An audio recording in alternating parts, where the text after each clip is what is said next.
ఈ మధ్యనే టీడీపీ నాయకులు ఎన్నికల కమిషన్ అయితే కలవడం జరిగిందండి. ఎన్నికల కమిషన్ ఎందుకు కలిసారంటే ఏ ఒక్క ఓటర్ కూడా ఆంధ్రప్రదేశ్లో ఏ ఒక్క ఓటర్ కూడా అన్యాయం జరగకూడదని టీడీపీ నాయకులు వెళ్ళి ఎలక్షన్ కమిషన్ వారిని కలిశారు. ఇదేంటబ్బా మీకు ఆశ్చర్యం కలిగించవచ్చు.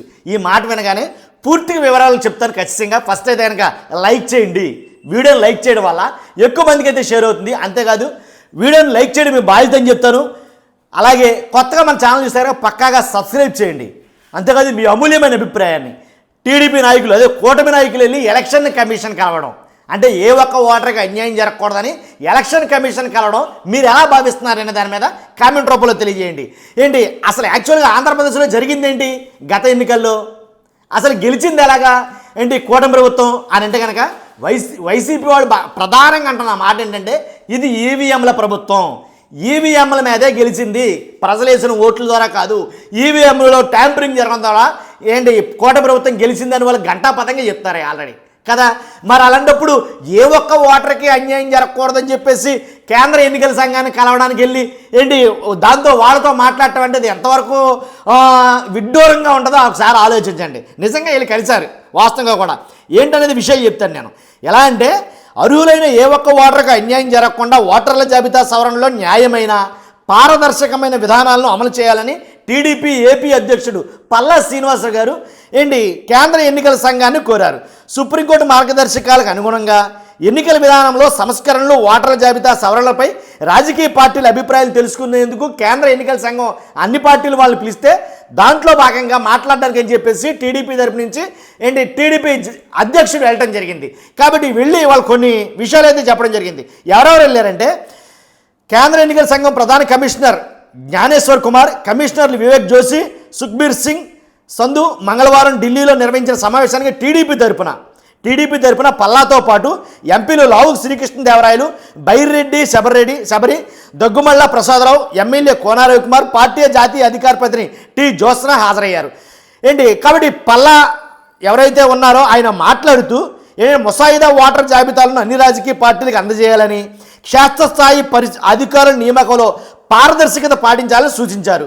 బిఎల్ఓలకు అంటే బూత్ లెవెల్ ఆఫీసర్లకు ప్రస్తుతం అందిస్తున్న 250 రూపాయల ప్రోత్సాహాన్ని పెంచాలని కోరారు. నకిలీ ఓటర్లను తొలగించేందుకు ఆధునిక సాంకేతిక పరిజ్ఞానం ఏమైనా ఉంటే కనుక దాన్ని వినియోగించాలని కూడా అడగడం జరిగిందంట. ప్రతి ఓటర్కు ప్రత్యేక డోర్ నెంబర్ కేటాయించడం ద్వారా డేటా చోరీని ఆపొచ్చు అని చెప్పడం జరిగింది. యూనిక్ ఓటర్ ఐడెంటిటీ సృష్టించవచ్చని తెలిపారు. ఓటర్ జాబితా సవరణలో బూత్ స్థాయి ప్రతినిధులను అన్ని దశల్లో భాగస్వామ్యం చేయాలని కోరారు. కాబట్టి రాష్ట్రంలో ప్రత్యేక సమగ్ర సవరణ ఎన్ఐఆర్ చేపట్టాలని ఎన్నికల సంఘానికి పల్లా శ్రీనివాసరావు విజ్ఞప్తి చేశారంట. 2029 వరకు ఎన్నికలు లేకపోవడంతో ఏపీలో త్వరలోనే ఎన్ఐఆర్ను ప్రారంభించి ఎన్నికలకు కనీసం 6 నెలలకు ముందు ఇది పూర్తి చేయాలని కోరారు. ఓటర్ల జాబితా పారదర్శకంగా రూపొందించాలని ఎంపీ లావు శ్రీకృష్ణదేవరాయలు కోరారు. అపోహలకు తావు లేకుండా సంస్కరణలు అమలు చేయాలన్నారు. ప్రత్యేక యాప్ ద్వారా ఓటర్ జాబితా సవరణ చేయాలని సూచించారంట. అంతేకాదు కొన్ని సూచనలు అయితే చేయడం జరిగింది. ఓటర్ జాబితాపై కాగ్ ఆధ్వర్యంలో థర్డ్ పార్టీ ఆడిట్ నిర్వహించాలి. టీడీపీ నాయకులు చెప్పినటువంటి జాబితాలో తప్పులు సరిదిద్దేందుకు బూత్ స్థాయి లేదా ఎలక్ట్రల్ రిజిస్ట్రేషన్ అధికారి వద్ద ఫిర్యాదులు పరిష్కార యంత్రాంగాన్ని దాన్ని ఏర్పాటు చేయాలి. ఆధార్ సాయంతో నకిలీ ఎపిక్ నెంబర్లను గుర్తించాలి. పునరావృతం కాని ఎపిక్ నెంబర్లను జారీ వేగవంతం చేయాలి. ఇంకొక బదులు బయోమెట్రిక్ ధృవీకరణ అమలు చేయాలి. బూత్ స్థాయి ఏజెంట్లకు ముందుగా ముసాయిదా జాబితాలు ఇవ్వాలి. జిల్లాల వారీగా ఓటర్ల చేర్పులు తొలగింపుల డేటాను ఈసీఐ పోర్టల్లో ఉంచాలి. ఓటర్ల ఫిర్యాదులు పరిష్కారాలను తెలుసుకునేందుకు రియల్ టైమ్ డాష్ బోర్డులు ఏర్పాటు చేయాలి. నిర్లక్ష్యంగా వ్యవహరించిన ఈఆర్ఓలు జిల్లా ఎన్నికల అధికారులపై చర్యలు తీసుకోవాలి, జరిమానాలు విధించాలి. ఎన్నికల ప్రభావం పడకుండా బిఎల్ఓలు ఈఆర్ఓలను మార్చాలి. ఫిర్యాదుల పరిష్కారానికి రాష్ట్రాయి ఆంబుడ్స్మ్యాన్ను ఏర్పాటు చేయాలి.